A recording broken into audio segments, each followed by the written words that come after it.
Isa siyang ordinaryong tao, pero matapos siyang mailipat sa isang parallel na mundo, naging pinakamalakas siyang martial artist gamit ang antas ng cheat skill.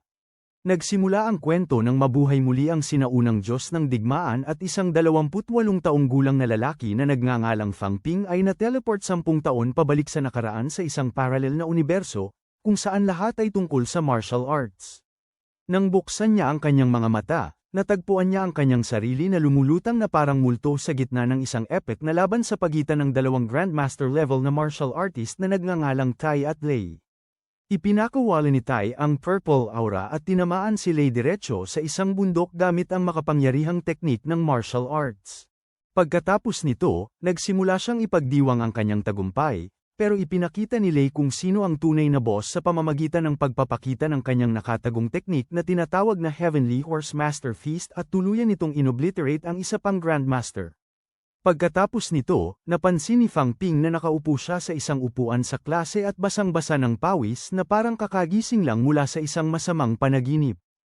Tumingin siya sa paligid, nahihirapang i-proseso ang mga nangyari. Inanunsyo ng guro na magsisimula ang rehistrasyon para sa pagsusulit sa martial arts bukas at pagkatapos ay umalis ng silid-aralan. Napansin niya ang kanyang mga kaklase na sina Yang Jian at Chen Fan at patuloy na nakatitig sa kanila.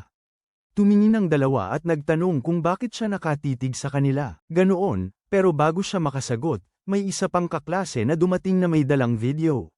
Sa video, isang lalaki na nagngangalang Li Dali, na isang ikatlong antas na mandirigma, ay patuloy na nagbabalat kayo na handang ipagsapalaran ang kanyang buhay para pumasok sa lugar ng labanan ng mga mandirigmang nasa ikawalang baitang.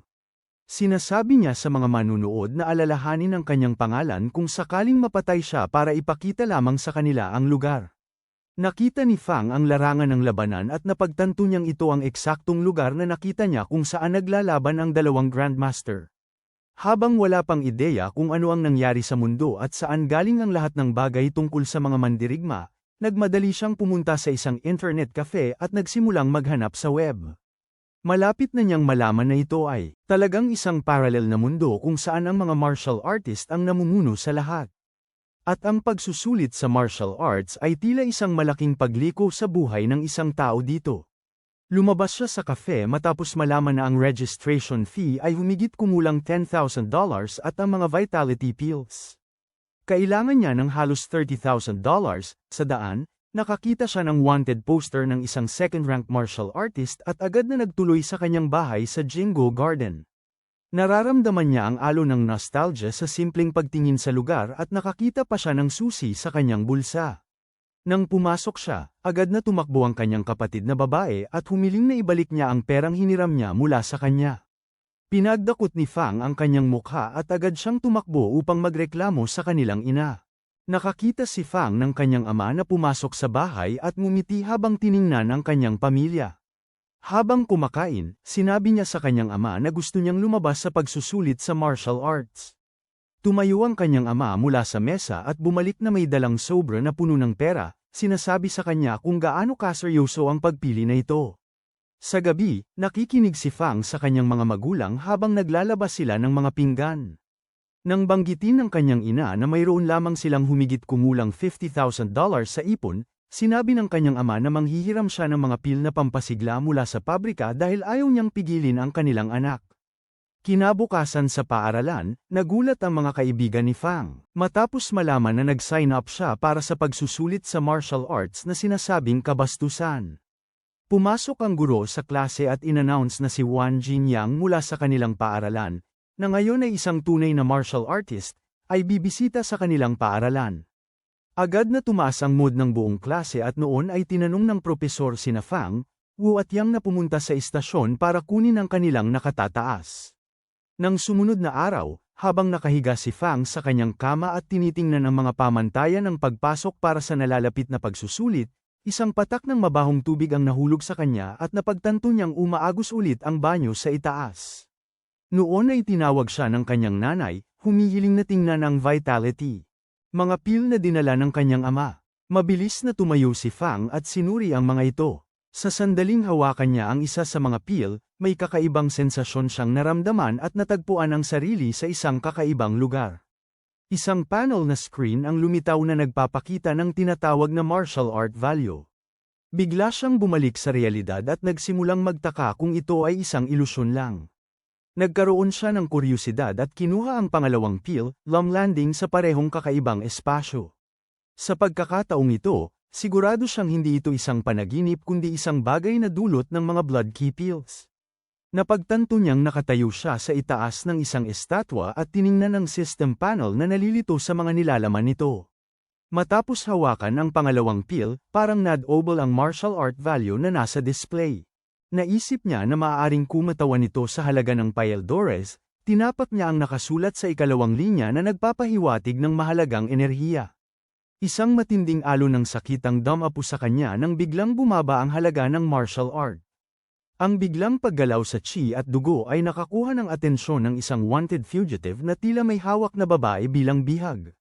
Samantala, natanggap ni Senior Wang ang balita na pumasok na sa kangsyen ang kriminal at kapag nakalabas siya roon, magiging imposibleng subaybayan siya. Pinagtawanan ni Senior Wang ang tagapagbalita sa pagkatakot sa target nang masyadong maaga at humingi ng kalahating milyong martial art points. Bumabalik ang kwento kay Fang habang ang kanyang mga kalamnan ay humigpit ng labis at nang sinusuri niya ang mga puntos ng martial art, bumagsak ito sa 30,000 habang ang kanyang vital energy ay bahagyang tumaas ng 0.1, nagpapakita ng nakakatawang ratio na 100,000 sa isa. Sumigaw siya sa inis, nagtataka kung ilang pilang kailangan niya sa ganitong bilis at noon ay biglang pumasok ang kanyang kapatid na babae na sumisigaw sa kanya dahil sa pag-iyak na parang baliw. Na-impress si Fang na hindi nawala ang peel matapos gamitin at nagpasya siyang tawaging sistema ang kakaibang lugar sa loob ng estatwa. Dumating ang susunod na araw at pumunta si Fang sa istasyon kasama ang kanyang mga kaklase upang salubungin ang kanilang senior. Nang dumating si Senior Wang, isang batang lalaki ang nagtatanong kung bakit hindi siya dumaan sa pangunahing labasan. Na kung saan mabilis na itinago ni Wang ang katotohanan na siya ay sumusubaybay sa tumakas at simpleng sinabing dumating siya ng kaunti ng mas maaga kaysa sa nakatakda. Habang ipinapakilala ni Fang ang kanyang sarili, naramdaman ni Wang ang pamilyar na agos ng enerhiya na umaagos sa kanyang katawan at sinabi sa taong nakasusuot ng dilaw na hoodie, na walang tigil sa pagyayabang na ang kanyang lakas ay kasing husay ng kay Fang. Nagsisimula ng maghinala ang kanyang mga kamag-aral na siya ay umiinom ng mga energy pills, ngunit nakaisip si Fang ng dahilan. Inirerekomenda nila na sumakay si Wang sa bus pero nauwi sa paglalakad kasama siya ayon sa kanyang hiling. Nang makarating sila sa paaralan, nagbigay si Wang ng matibay na nakaka-inspire na talumpati, pinasigla ang tao. Bago siya umalis sa paglubog ng araw, ibinigay niya ang kanyang contact number sa mga junior na dumating upang dumapo. Siya, sinasabi sa kanila na makipag-ugnayan kung sakaling magkaroon sila ng problema. Nang umalis si Senior Wang, biglang naalala ni Fang na may tagos pa rin sa kisame ng kanyang kwarto, kaya't nagmamadali siyang umalis para ayusin ito. Kumatok siya sa pintuan ng kapitbahay na nakatira sa itaas niya at nang walang sumagot, nag-umpisa na siyang umalis pero huminto siya nang marinig ang tunog ng salamin na nababasag. Agad siyang bumalik at nagsimulang tawagin ang kanyang tiyahin na si Chen na nakatira doon. Nang muling sumigaw si Fang, may isang lalaki na bumukas ng pinto at sinabihan siya na huwag gumawa ng gulo.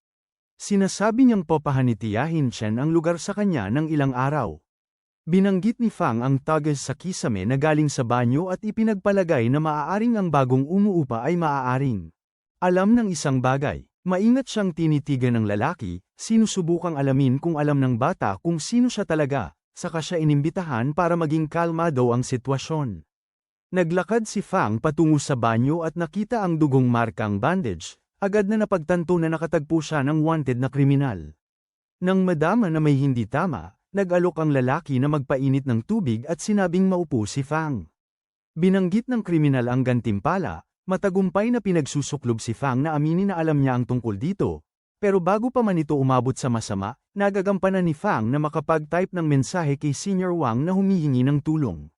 Sa mga sandaling yon, tumawag si Wang at sumagot si Fang na naninikip ang dibdib pero bago siya makapagsalita ng marami, hinampas siya ng kriminal. Sa pader, nasira si Fang at nahirapang makabangon. Napagtanto ng wanted na kriminal na hindi naligtas ang lungsod para sa kanya at para alisin ang lahat ng ebidensya, diretsong umabot siya sa ulo ng ating bayani. Pero sa oras na yon, May hindi inaasahang nangyari nang maibalik ni Fang ang kanyang lakas sa pamamagitan ng pagpapalit ng puntos sa sistema. Nakakaiwas siya sa ilang atake, sinusubukang makabawi sa laban, pero muli siyang nahampa sa lupa. Nang ang takas ay malapit ng pakawalan ang kanyang pinakamalakas na galaw, biglang pumasok si Senior Wang at hinampas ng matindi ang lalaki hanggang sa mawalan nito ng malay. Tinanong ni Senior Wang kung ayos lang si Fang, pagkatapos ay ipinaliwanag ang kwento sa likod ng kriminal. Doon biglang, naaalala si Tia Chen at mabilis na tumakbo para iligtas siya. Matapos ibigay ang kriminal sa pulis, binigyan ni Wang si Fang ng thumbs up para sa kanyang laban sa takas, na ang pangalan ay Wan Bin. Alam ni Fang na malaking tulong ang kanyang sistema sa laban na yun ngunit nagpasya siyang mas mabuting itago ito. Ibinigay ni Wang sa kanya ang mga gamit ng takas, sinabing baka kailanganin niya ito para sa kanyang pag-usad, at nang tanungin ni Fang kung ano ang gamit ng mga bagay, masayang ipinaliwanag ng kanyang nakatatanda na ang mga blood key pills ay tumutulong sa pagpapataas ng itaas na hangganan ng chi energy ng isang tao. Pagkatapos ay may mga chi at blood elixirs na ginagamit para sa pumasok sa susunod na antas. Binanggit din niya na ang bawat gulong ay nahahati sa 4 na mas maliit na yugto at pagkatapos ay isinama ang iba pang mahahalaga. Bigla, dumating ang kapatid ni Fang, nagdadala ng bagyong reklamo tungkol sa hindi siya pagkuha mula sa paaralan, pero sa sandaling makita niya si Wang, lumiwanag ang kanyang mukha at naglunsad siya papunta sa kanya, humihingi ng autograph. Pagkatapos umalis ni Fang pabalik sa kanyang kwarto, sinuri niya ang mga bagay at biglang nag-glitch pabalik sa sistema, kung saan ang halaga ng kanyang martial arts ay pumalo sa higit sa 2 milyon, na nagpapaliwanag kung bakit mas matindi ang kanyang mga reaksyon ngayon. Bigla, ang sistema ay nagsimulang kumislap at napagtanto ni Fang na ito ay dapat maging isang pag-upgrade. Sa sandaling naiisip lang niya na dagdagan ang kanyang sigla, isang matinding sakit ang sumalampat sa kanya at natutuklasan niyang ang maging mas malakas ay kasing dali ng pagiging Goku.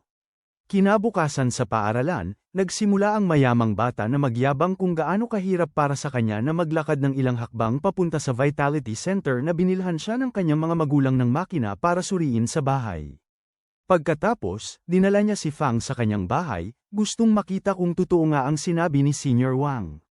Sinabi ng mayamang bata kay Fang na pukawin ang kanyang emosyon at subukang maabot ang kanyang pinakamataas na halaga. Ibinigay ni Fang ang kanyang makakaya, umabot sa halaga na 113.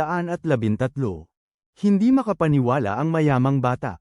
Ang ating mahirap na bayani ay nagtatapos na ginugol ang buong gabi roon para lang kumbinsihin ang mayamang bata na totoo ito. At dumating na ang araw ng pagsusulit.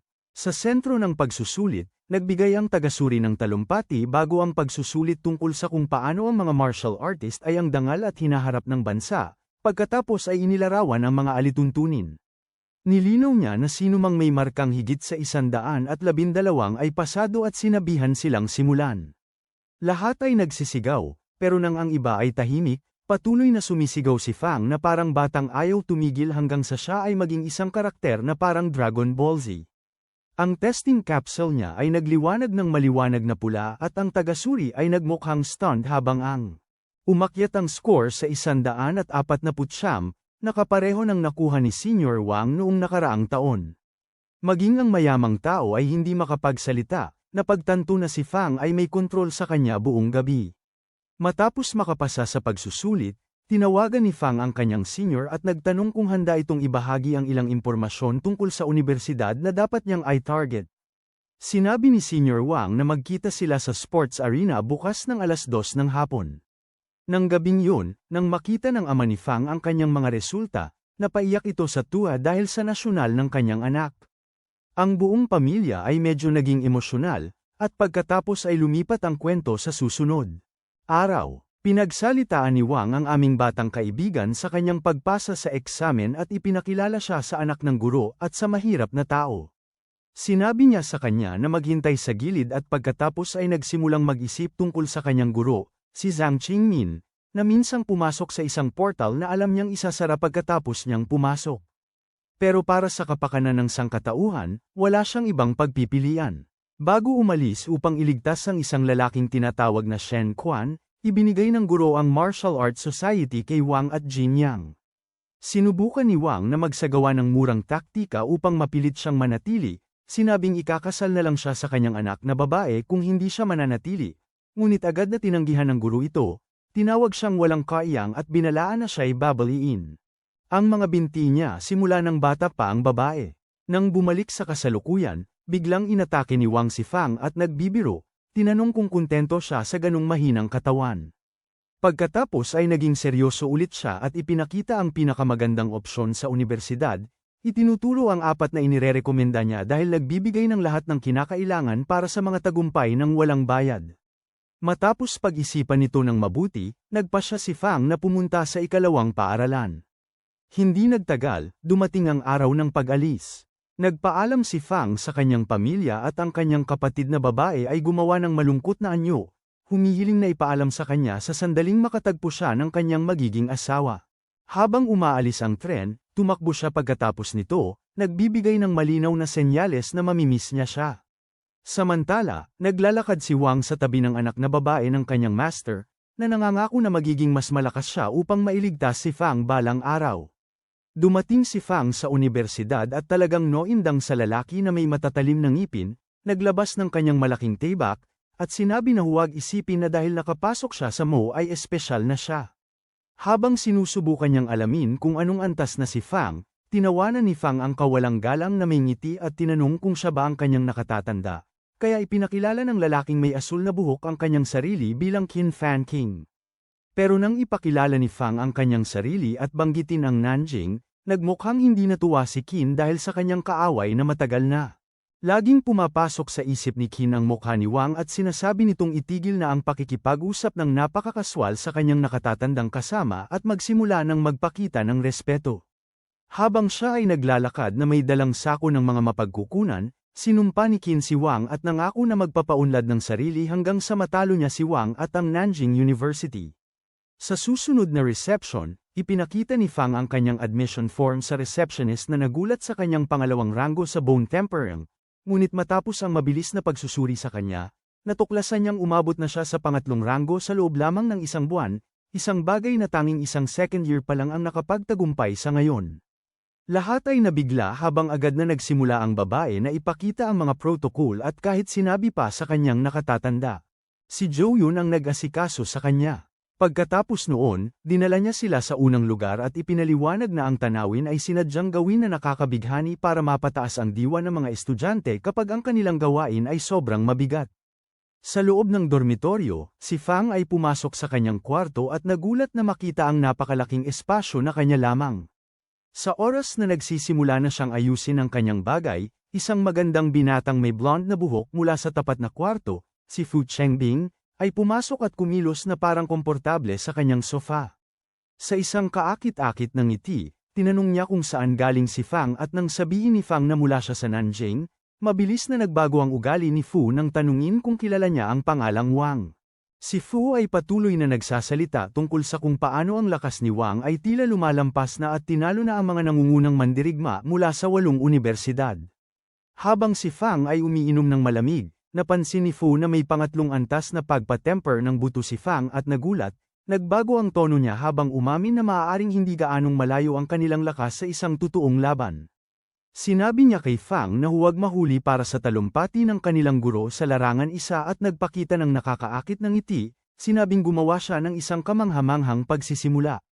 Sa larangan, hinahatak si Qin ng isang babae upang maghanap ng mga kahangahangang bagong estudyante at dumating si Fang kasama ang kanyang bagong kaibigan sa huling segundo habang tumutok ng 3:00. Biglang bumukas ang mga bakal na pinto, at isang magalang na lalaki ang pumatagilid sa kaguluhan ng mga estudyante at inanunsyo na ang sinumang huli ay mawawala ng kalahating kredito na ibinigay sa pagpasok, na nagkakahalaga ng 10,000 punto sa martial arts dahil sa pagdating ng huli mula sa simula. Ipinaaabot ng punong guro ng Mo Academy na kinakailangan nilang matutong sumunod sa bawat alituntunin at ang buhay ay hindi puno ng mga rosas at tawanan para sa mga nakatakdang maging mandirigma na magpoprotekta sa bansa. Pinapakatutuo niya ang mensahe na ang pagsali sa Mo ay hindi ang kanilang rurok, kundi simula ng isang impyernong karera diretso sa ilalim. Sa puntong yun, tinawag niya ang mga tagapagturo, na pumasok sa eksena mula sa langit isa-isa, bawat isa ay mas kahanga-hanga kaysa sa nakaraan. Habang lahat ay nakatayo na nakatitig sa 5 instruktor, Nagpapakilala ang grupo sa pamamagitan ng pagpapalabas ng makapangyarihang aura na nagpapabagsak sa karamihan ng mga estudyante. Isinasaalang-alang ito bilang hamon, bumangon si Fang at tinapatan ito ng isang matagumpay na pagpapakilala, na nahuhuli ang atensyon ng babaeng may hindi magandang tingin na may galit sa kanyang pamilya at tahimik na nangangako na bibigyan siya ng hirap. Sa mga oras na yun, sumali si Fu na ayaw mapag-iwanan, at nagsimula silang gumawa ng mga kakaibang JoJo poses habang hinarap ang matinding alon ng enerhiya na sumasalubong sa kanila. Ang kanilang tiwala ay nakakabad trip na umabot sa nerbiyos ni Shark Boy. Sa mga sandaling yon, ang dating punong guro ay pumasok ng may malaking presensya, naglalabas ng mainit na enerhiya ng isang master na may gintong katawan habang siya'y bumaba na may mataas na aura at walang kapintasang dignidad. Agad na napagtanto ni Fu na ang tao ay talagang isang Frank nang siya'y mag-umpisa sa isang talumpati tungkol sa pamana ng Mo University at kung anong tungkol sa pakikibaka ng isang mandirigma. Nagpatuloy siya tungkol sa kung paano ang mga makabagong martial artist ay kulang sa kaluwalhatian na tinamasan ng kanilang mga ninuno, at pagkatapos ay tumingin siya sa langit sa isang malalim na paraan habang ang lahat ay tahimik na nagtatanong kung ano ang sinasabi niya. Pagkatapos nito, casually na ipinahayag ng punong guro na lahat ay makakatanggap ng libreng top kai at blood pill, na nagpasaya sa crowd. Agad pagkatapos, nagbigay siya ng isa pang anunsyo na ang kompetisyon sa pagsasanay ng mga bagong estudyante ay magsisimula sa loob ng 20 minuto at inutusan ng lahat na pumunta sa training hall agad. Nagpanik si Fang nang mapagtanto niyang ang lahat ng mga bagong estudyante, kasama na ang ilan, ay ngayon niya mga katunggali. Sa training hall, namangha si Fang at Fu sa laki nito habang ipinaliwanag ng kanilang tagapagsanay na sa 9 na kabuuang palapag. Ang mga bagong estudyante ay pinapayagang tumapak lamang sa unang 4, na bawat isa ay nakatalaga upang subukin ang iba't ibang kasanayan. Sabi ni Yinan na ang palapag na sa huli na mananatili ang magiging batayan kung aling kolehiyo ang kanilang mapapasukan. Sino man napapasok sa isang palapag matapos mapuno ang 400 na pwesto ay mawawala ng higit sa kalahati ng kanilang mga kredito. Agad na nagmadali ang lahat. Naisip na ang kompetisyon ay parang labanan ng lahat na hinahanap na makaligtas at nag-aaway ang bawat freshman. Nang sabihin ng guro na tanging mga kahoy na armas ang pinapayagan, tumakbo sina Fang at ang kanyang kaibigan patungo sa pasukan. Sa loob, kinuha ang mga armas at nagsimula ang mga laban sa paligid. Nang hindi nasasayang ang oras, nagpaalam si Fang at sinabing magkikita sila ni Fu sa ika-4 na palapag. Diretso siyang tumakbo patungo sa hagdang buhat, tinanggal ang isang lalaki na sumubok na itumba siya, at dumaan sa isa pang 3 pawis na mga birhing kahit na kayang talunin ng mga bata na walang kahirap-hirap. Habang pinapanood ang lahat na nag-aaway gamit ang kanilang mga armas na parang mga tanga kahit na sa ika-2 palapag, nagtataka si Fang kung si Yen ay mali talaga tungkol sa mga tinatawag na mapagkumpetensyang estudyante ni Mo. Samantalang, isang dalagang may puting buhok sa hagdang batay nagsisipa sa kanyang kalaban na parang nakakainis na langaw pero nahuhuli pa rin siya sa gitna ng pagbagsak hanggang sa ang lalaki ay gumamit ng murang trick at itinulak siya palayo sa hagdang batayan. Nahuli siya ng kanyang mga kaibigan sa tamang oras at agad na nagbigay ng katarungan sa taksil na duwag. Sa isang bahagi, si Fu ay tumatakbo ng buong bilis sa 4 na lalaki na parang panggapas ng damo hanggang sa ang dalawa ay nakapag-slowing down sa kanya sa isang disenteng laban. Pero biglang, ang matabang lalaki ay kumapit sa kanyang binti na parang steak, binigyan ng kanyang kaibigan ng pagkakataon para sa isang ambush na suntok kay Fu. At tapusin ang kanyang sunod-sunod na panalo doon. Sa labas ng control room, si Qin ay naglalakad ng mabilis hanggang ang nakakatakot na instruktor ay nahuli siyang sumusulpot at mabilis niyang inihagis ang dahilan na kailangan niya ng lagdan ng punong guro, kahit na andoon lamang siya para tingnan ang lalaking nasa screen na unang umabot sa ika-4 na palapag. Pero lumalabas na ang kaibigan niya, si Xiao Lei, ay nauuna sa kanya kaagad matapos magpakita ang grupo ng mga babae, na malinaw na nadidismaya na kahit ang mga lalaki ay dapat na mas malakas, nagtatapos na puro salita lang at walang gawa. Habang lumilipas ang oras, unti-unting napupuno ang palapag at binibiro ni Qin na ang tinatawag na malakas na duo ay nahuhuli. Matapos knockout ni Fu ang isang NPC, hinamon si Fangs. Pagsasabi na ang pasukan ay nag-iwan sa lahat na tulala. Pinagtatawanan niya ang kahihiyan ni Fu na kalaban at sinabing sapat na malakas para marinig ng lahat na umalis siya sa Manjiang dahil ang kanyang senior ay nagsabi na puno ito ng talento, pero ang nakita lang niya ay mga mahihina na walang kakayahan. Ang matapang na insulto ay nagulat sa lahat, at nagsimula silang tawaging mayabang na hanggal. Agad pagkatapos, tumingin siya direkta sa pamunuan na nakamasid at sinabing ang karamihan sa mga estudyante ay hindi higit sa mainit na basura. Sinundan nito kaagad ng anunsyo sa PA na nagsasabing sinumang matalo kay Fang sa loob ng 30 minuto ay makakakuha ng isang credit, habang ang kanyang mga puntos ay mabubura. Napilitang pumili si Fu ng kanyang panig, pero naaalala niya ang Bro Code, at sa pagkakataong ito, sumabog ang laban sa buong sahig. Ang mga brothers ay nakatayo na magkatagilid, tinataboy ang mga kalaban parang langgam at nag-iipon ng puntos.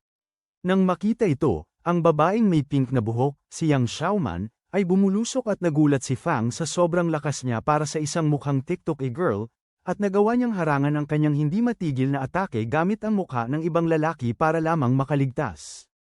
Pagkatapos nito, sinabi ni Fu na kailangan niyang magpahinga para i-process ang kanyang stamina pill at humiling ng tulong, pero nawala si Fang sa isang kisap, iniiwan ang kanyang kaibigan na maubos ng mga kalaban. Samantala, ang batang babae na may asul na buhok ay nagsabi kina Zhao at Xiaoman na labanan si Fang habang siya at si Yang Zi ang humawak kay Fu at hayaan na mapagod ang iba. Sa ganoon, ang ating bida ay noalay sa kanyang kasama at napalibutan ng grupo ng atake habang malamig na inutusan ni Shumai na pira-pirasuhin ang kanyang mga binti. Samantala, si Fu ay halos hindi makapagpigil sa agos ng mga umaatake hanggang sa tinamaan ni Shumi ang isang dagok gamit ang kanyang malaking noo, na naguluhan siya at pinagdikit ang kanyang tuhod sa kanyang tiyan. Kasabay nito, nagsimula ang management team na suriin kung paano naging ganun kalakas si Fang sa kabila ng walang pamilya o guro at sa huli ay napagtanto na siya pala ay alagad ni Wang Jingyan, na dati ay estudyante ni Bantog na Zhang. Ang lalaking hindi kailanman bumalik mula sa isang misyon mga taon na ang nakalipas. Sa laban na muli, naiinis si Fu at pinapaalalahanan ang lahat na ang pagkatalo ay magbibigay sa kanila ng kalahating kredito, kaya't silang lahat ay humigit sa kanya. Kahit na ayaw ni Fang na ipakita ang sistema sa harap ng lahat, tahimik siyang nagpa-slide ng health pill na nagpapataas sa kanyang stats at lumundag sa ere. Habang ang pamunuan ay tumatangging maniwalang may sinumang tao ang makakapagsipsip ng ganoon kabilis, umabot sa 0 ang timer at idineklara si Fang bilang nagwagi. Sinabi ng punong guro sa lahat na alalahanin ang kanilang kahihiyan at dumating ng nasa oras para sa pagpili ng mentor bukas. Kinabukasan, pinapanood ni Fang at ng kanyang kaibigan ang lahat ng mga freshie na nagmamadali patungo sa ulo ng leon na si Tang. Si Fang dahil sa mga teknik niya sa boxing ay sikat, pero hindi ito napahanga at nagsimulang tingnan ng ibang mga guro. Wala sa kanila ang nakakuha ng atensyon hanggang sa mapatapat ang kanyang mga mata sa kakaibang pangalan sa pangalanan. Naalala niya ang babae na nakaupo doon bilang parehong pangit na babae mula sa mga pagpapakilala.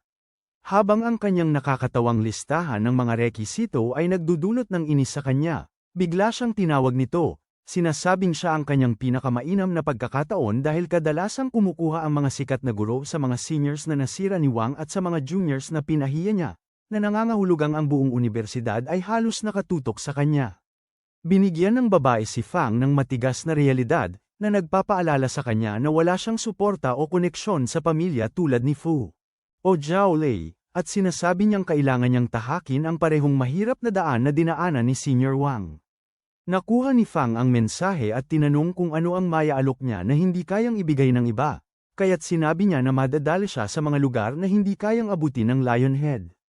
Matapos niyang ibigay ang kanyang card, sinabi ni Tang Fang na higit sa kalahati ng kanyang mga nakaraang estudyante ay naging magkaibigan bago magtapos, pero bago makapag-isip muli si Fang, ngumiti ang babae at nirehistro siya bilang kanyang estudyante at sumunod si Sumi. Pagkatapos nito, lumapit si Fu at sinabi niyang naalala ang pangalan niya bilang Lu Fengru, isang brutal na babae na mas matatag pa kaysa sa Lionhead. Kinabukasan, nagbigay siya kay Fang ng isang pribadong lektura tungkol sa paglinang ng lahat ng meridian sa kanyang mga limbs, lalo na sa kanyang mga binti, dahil mas mahina ang mga ito kaysa sa basang spaghetti. Pagkatapos ay nilunok niya ang 3 tableta sa harap niya, na agad na nagpapatigas sa mga buto sa kanyang mga braso.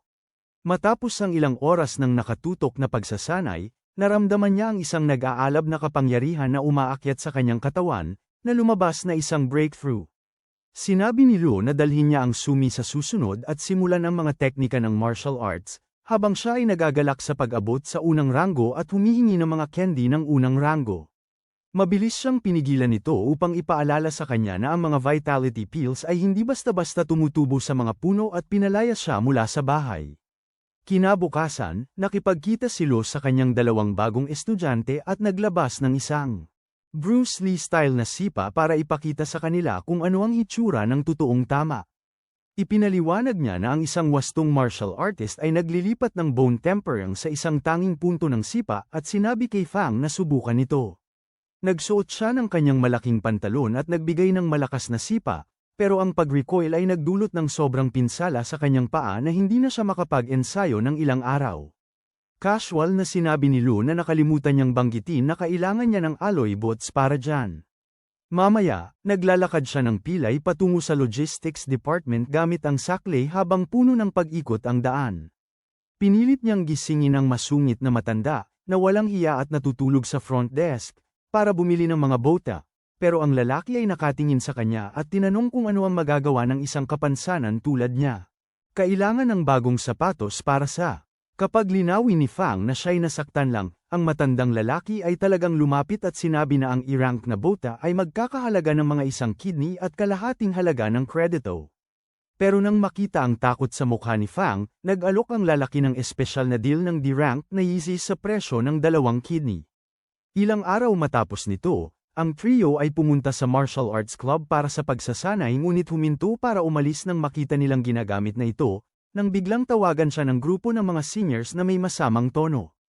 Isang lalaking may mahabang buhok ang humarap, sinasabing dahil konektado si Fang kay Wan, ang taong dapat ay sa kanyang kapatid, ayusin na niya ang hidwaan niya sa kanyang junior. Nagbibigay ng babala si Suvi kay Fang na huwag magpakuha sa patibong dahil siya'y may injury pa, pero nang tawagin siya ng tao na duwag, hindi niya lang ito binigyan ng pansin ang brony na payaso na nagrereklamo sa pagkatalo ng kanyang kapatid at tinanggap ang hamon. Alam na patuloy siyang aasarin nito kung umatras siya ngayon. Tumalon siya sa ring at pumasok ang babaeng referee ng club.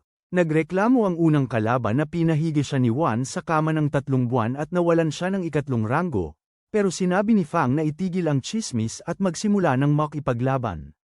Ang galit na lalaki ay nagbuga ng nag-aalab na aura at bumilis ang kanyang kamao. Napakalapit sa mukha ni Fang habang nagpapalitan sila ng malalakas na suntok. Nakapagbigay si Fang ng solidong sipa, pero parang wala lang ito sa lalaki na agad namang sumagot ng suntok na hindi mablock ni Fang ng buo at halos mapasabit ang parehong braso niya. Nang walang pahintulot para huminga, bumuhos ang mga suntok ng lalaki habang halos nakakaiwas si Fang at nagsisimulang humingi ng tawad sa mabait na Ginoo na huwag durugin ang kanyang bungo dahil klaro namang wala siyang kaalam-alam kung paano makipaglaban. Ang walang tiyak na ugaling yun ay lalo pang nagpasidhi sa galit ng lalaki, kaya't nagbigay siya ng napakabilis na roundhouse kick na nag-iwan kay Fang na walang depensa. Sa puntong yun, pinaalala ni Gurolo sa kanya na pag-bubble channel ng lakas sa pamamagitan ng kanyang mga paa, at ang payo na yun ay nagpapalutang sa kanya sa gitna ng hangin gamit ang lakas. Siya ay nagmadali paabante sa isang kisap mata at isang malinis na sipa sa dibdib ay nagpadala sa matangkad na lalaki sa Dreamland. Habang si Fang ay napapangiwi mula sa sakit, si Longhair ay nagsisimulang magdaldal tungkol sa kanyang kapatid na mahirap muli, pero agad na pinutol ni Lu ito at ibinulgar siya sa 4K na ang kanyang kapatid ay isang trash-tier bully na naloko at naging scammer ng mga junior para sa pera. Ngunit sinasabi ni Longhair na hindi siya natatakot na saktan ng isang sugatang tao para sa paghihiganti. Iyon, hanggang sa pumasok si Wang sa pinto at sinabi sa loser, "Subsidy." Si Fang ay nagtanong kay Wang kung bakit siya biglang dumating. Sagot ni Wang na ito ay nagkataon lamang at iniuugnay ito sa kanyang senior na kamag-anak.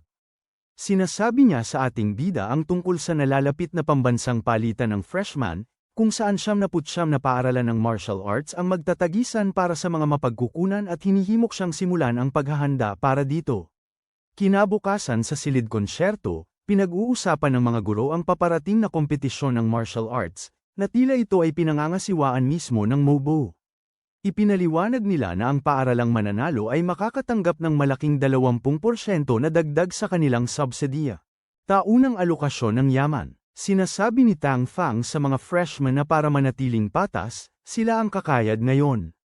Nagbibiro si Lu na kung talagang gusto ng paaralan ng mga yaman, dapat lang na makipaglaban si Vice Principal Wu Kexian sa kanyang sarili. Pinapatay ni Tang ang kanyang biro, ipinapaliwanag kung paano ang tuloy-tuloy na tagumpay ni Wang laban sa kanilang mga estudyanteng pangatlong antas ay naging katawa-tawa ang paaralan at oras na para maibalik ang kanilang dignidad. Inuutusan niya ang 10 bagong estudyante na maabot ang rurok ng lakas ng unang antas sa katapusan ng buwan at siguraduhing mabago ang sitwasyon. Kaagad na nagsimula ang pagsasanay at ang mga baguhan ay nagkaroon ng misyon na hulihin ang mga rebelde na mandirigma sa mataas na antas na may 30th credito bawat isa bilang gantimpala. Nagtatapos ang misyon sa bawat isa sa kanila na tumatanggap ng mga makinang na bagong sandata at si Fang ay nagtatapos na may hawak na sibat. Habang sinubukan ni Fang ang kanyang bagong sandata, dumating ang kanyang guro at sinabi sa kanya na tigilan ang pagsasanay na parang sinisira niya ang lahat. Binigyan siya nito ng isang teknika ng espada na tinatawag na Bloodburst Blade mula kay Gobernador Zhang at hiniling na sanayin ito ng maayos. Lumilipat ang kwento sa hinaharap at dumating na ang araw ng malaking kompetisyon. Gumawa ng kapansin-pansing pagpasok ang host, bumabagsak mula sa langit at ibinubunyag ang kanyang sarili bilang Liu Herong. Binalaan niya ang mga tao na hindi ito isang konsyerto ng mga sikat, kaya mas mabuting huwag silang magdulot ng gulo. Napag-alaman na dumating din ang kapatid ni Fang upang suportahan ang kanyang kapatid. At sa hindi na ikinagulat ng sinuman, naroon din ang matabang YouTuber na si Liu Dali na mahilig magpanggap na nanganganib ang kanyang buhay para sa content para sa mga tagahanga, na patuloy na nag-uusap. Dumaan si Yuan upang makilala si Fang kasama ang ilan sa kanyang mga kaibigan at nalaman na ang kanyang kapatid na lalaki ay ginawa ng kapitan ng kanilang koponan. Laging tinatawag si Yuan na presidente at nang tanungin ni Fang kung ano ang nangyayari, ipinagmamalaki niyang sinabi na nagsimula siya ng Yuan Ping Club at ginawa ang kanyang sarili bilang presidente na siya naman ang vice-presidente. Natagpuan ni Fang na nakakatawa ang buong ideya pero ang talagang nakabother sa kanya ay na dapat itong tawaging Ping Yuan, hindi kabaligtaran. Natutunan din niya na ang YouTuber na ipinagmamalaki ni Yuan, tinawag ang kanyang mamamahayag na sa kakaibang paraan ay sumali na rin sa kanilang grupo, umaasa na makakuha ng mga mainit na balita tungkol sa kompetisyon. Nagsimula ang kompetisyon at isa-isa ay tinawag ang kapitan ng bawat koponan sa entablado. Ipinakilala ng host ang sistema ng matchmaking gamit ang isang set ng mga lottery ball, saka pinasigla ang mga tao sa pamamagitan ng pagpapakita ng mga paborito na manalo. Unang lumabas ang koponan na may pulang uniforme mula sa Jingdu Martial Arts School na pinamumunuan ng kanilang kapitan na si Han Su na nangyayari ring kasalukuyang pambansang kampyon sa martial arts. Sumunod ang mga koponan na berde at dilaw mula sa Martial University Alliance at ang 8 School Alliance. Sa wakas, itinuturo ng host ang koponan ni Mo na itinataas ang kanilang kapitan na si Fang at sinasabi na mukhang bagong-bago siya na halos walang nakakakilala. Sa pagkakatipo ng lahat ng mga kapitan, nagsimula ang pagbunot. Ang dapat sana ay simpleng lottery ay biglang naging intense habang lahat ng mata ay nakatuon sa mga resulta. Nang gamulong at tumigil ang mga bola, lumabas na ang asul na koponan ni Mo ay makakalaban ng dilaw na koponan sa ikalawang round. Habang nagsisimula ang epikong laban sa pagitan ng mga kapitan ng pulang koponan at berde, ipinakilala ng mga mandirigma ang kanilang mga sarili bilang Han at Su at Son. Nang hindi nagsasayang ng oras, agad na naglunsad si Son ng isang makapangyarihang galaw, agad na sumabak sa isang masiglang laban. Laban kay Han Su, pero sa kabila ng agresyon, bahagya lang siyang nakakasugat sa kalaban. Sinusundan niya ito ng isang teknik na tinatawag na forward slash pero madaling nakakaiwas si Han Su at tumutugon gamit ang kanyang void stance. Umiinit ang sitwasyon nang ilabas ni Han Su ang kanyang laging galaw na Rising Sun combo pero sa sorpresa ng lahat, may isang tao itong binabale wala lang. Habang umiinit ang laban, si Han Su ay dumadaan sa isang mistikong galaw ng paa, na iwasan ang maaaring maging nakamamatay na atake ng madali. Sa isang kisap mata, nag-flash siya sa likod ni Son, nahuli ito sa di inaasahang pagkakataon, at itinusok ang kanyang sandata sa dibdib ni Son. Ang paggrado sa sakit hawak ni Son ang sibat ni Han Su at si Yang Son na mas malapit akala niyang nahuli na niya ito. Pero nang tila nagbago na ang sitwasyon, muling inihagis ni Han Su ang laban, walang choice si Son kundi sumuko. Samantala, sa labas ng battlefield, casually sinabi ni Qin Kwan na ang junior niya na si Fang ay susunod na at bet niya na hindi ito makakaligtas sa ikalawang round. Pero hindi nag-alala si Juan na sumagot at sinabi na lang na magpakaselan siya. Pagkatapos ng maikling pahinga, inannounce ng host na oras na para sa ikalawang laban. Si Yuan ay nagmadali papunta sa kanyang kapatid na umiiyak na nagmamakaawang huwag siyang makipaglaban pero si Fang ay ngumiti lang at naglakad patungo sa arena na tinatawag ang kanyang sarili na mandirigma. Ang balita tungkol sa nalalapit na laban ay kumakalat sa buong bansa at ang lahat ay abala sa pananabik. Nagpahinga ang ama ni Yuan Fang para lamang panoorin ang laban ng kanyang anak. Binasa ng host ang pagpapakilala kay Fang pero huminto siya ng sandali nang makita na ang ace technique ni Fang ay ang alamat na Lion's Roar. Si John Guanglan na kalaban ni Fang ay humahalaklak at nagtatanong kung talagang alam niya kung paano ito gamitin, ngunit hindi siya pinansin ni Fang at sinabi na nag-iipon pa siya ng lakas at huwag siyang guluhin. Sinusuri siya ni Zhang at patuloy na nakikita ang mga kakulangan pero habang higit siyang noong nag-iisip siya na mas unti-unti niyang natutuklasan na lahat ay kay Su. Baliwala lang na ibinagsak ni Fang ang kanyang sandata na nagpilit kay Zhang na pumunta sa depensibong posisyon pero pagkatapos ay ginulo siya sa pamamagitan ng simpleng pagpapalit ng posisyon na nagpagawa sa lalaki na magmukhang clown. Na-irritate si Zhang at tumalon siya sa hangin para gumamit ng kanyang Thunder Strike pero pinabagsak ni Fang ito parang walang nangyari na malinaw na sinadya niyang iligaw si Zhang mula sa simula. Pagkatapos ay gumawa si Fang ng hindi inaasahang bagay, hinati ang kanyang sandata sa dalawang bahagi. Ang nakatagong bahagi ay isang phoenix knife at kaagad na nainip si Zhang. Habang tumitindi ang laban, nag-charge si Fang at pinalaya ang pagkabaliw ng pagdurugo. Ang galaw na inutusan ng guro niyang si Liu na pag-aralan. Ang atake ay tumama ng waistone na nagpapalipad kay Zhang mula sa yellow team palabas ng ring. Binusted ni Fang ang sandata ni Zhang at pinapang dark hulog siyang umamin na natalo sa laban sa napakaikling oras. Umabot na ang tao hanggang langit at tumulong si Fang kay Zhang na makatayo. Si Fu ay na-inspire na iniisip na si Fang ay pababayaan siyang sumunod pero nang tanungin ng host ang kanyang inaasahan, bumagsak ang kanyang pag-asa nang magpasya si Fang na magpatuloy. Ang lalaki mula sa Yellow Team ay ibinaba ang kanyang ulo at humingi ng tawad sa kanyang kapitan sa pagkawala ng kontrol pero ang kapitan ay nagpatibay sa kanya na nagawa niyang pilitin si Fang na ipakita ang kanyang trump card at ang isang martial artist na katulad ni Fang ay hindi dapat makagawa ng ganitong galaw muli nang walang oras para makabawi. Nang mga sandaling yun, kumagat si Fang ng dalawang energy pill na malinaw na sinusubukang takpan ang kanyang mga hakbang at nagtagumpay ito. Naniniwala ang kapitan na kahit na 5 pills ay hindi makakatulong sa isang tao na makabawi ng ganoon kabilis pero biglang inanunsyo ng host na ang enerhiya ni Fang ay hindi lamang nakabawi kundi mas malakas pa kumpara sa dati lahat sa loob ng 20 segundo.